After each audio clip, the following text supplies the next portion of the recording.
Fáilte Ash, welcome back. Consul Tom with in Galéir. How are we all doing today? Good, I hope.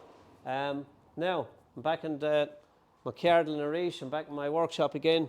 Now, a little Regency table came in for repair, and this little leg had come off it, or broken off it literally. Somebody had sat on it. Thing with these Regency style tables is that somebody sat on it and the load comes on them. When you press down on these, the load comes on at the bottom point here on the table. Anyhow, and that's the structural defect with a table like that where the legs are spreading. So it's an aesthetic piece. It's not meant for heavy loads or anything like that. Anyhow, I've the repair done. There was a lot of compound fractures in the leg. In other words, there was a lot of breaks in that particular piece, 4 or 5 different breaks splitting. You can't see them now because they're repaired, and that's how good I am.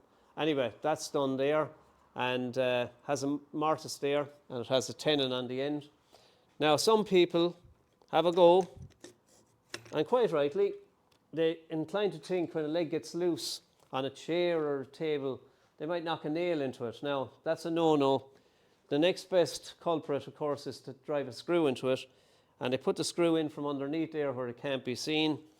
But if I take away the leg and I offer it up to the camera there and I take the leg off, you will see that as I push the screw in there, that the screw just ends up there at the bottom of the tenon. So in actual fact, it never goes into the leg in the first instance. Now, it's worth doing, people, or it's worth a try, but it's very hard to get the angle to drive it into the leg, and you need a long screw also. Anyhow, look, God loves a trier. So I've the leg done. I'm just at the colouring stage to get the colour right and then to spray it up again. And last thing I'll do is I'll stick it on. So that's that part done. Now the second part, I'm just going to put this down here, was that the surface on the tabletop was very tired, so it needed to be redone again, and there was a shellac on it, French polish. So I took that polish off, and I decided to put a modern one, as agreed with the client. We put a modern finish on it. However, I met a cabinet maker's or a spray painter's worst nightmare, silicone. The word silicone puts the fear of God into me. And the reason I say that, for anybody that doesn't know, I cleared down the top, I had it ready for polishing, and I put the first coat of sealer on it, and bang, I noticed straight away there was something very, very wrong here. What happens is that the silicone sits on the surface. Think of like miniature ball bearings, minute ball bearings. They're like dust in the atmosphere that's even around me today, that are just right now, and you can't see it. And it shows up on the surface as little fish eyes.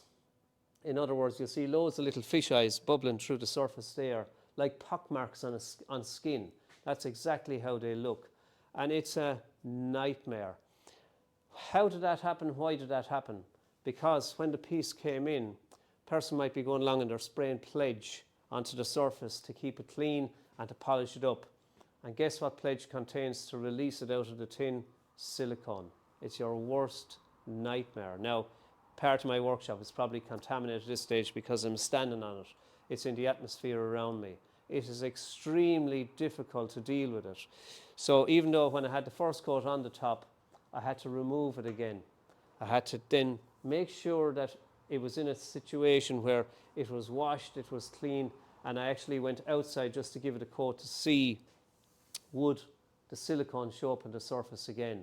So these pock marks, the silicone, it will ruin the surface immediately you put a coat on it. Doesn't matter what you're finishing it with, you'll see these pock mark like fish eyes, they call them, appear all over the surface, and it ruins the surface. Anyway, being the good guy that I am, experience will take you out of a lot of things.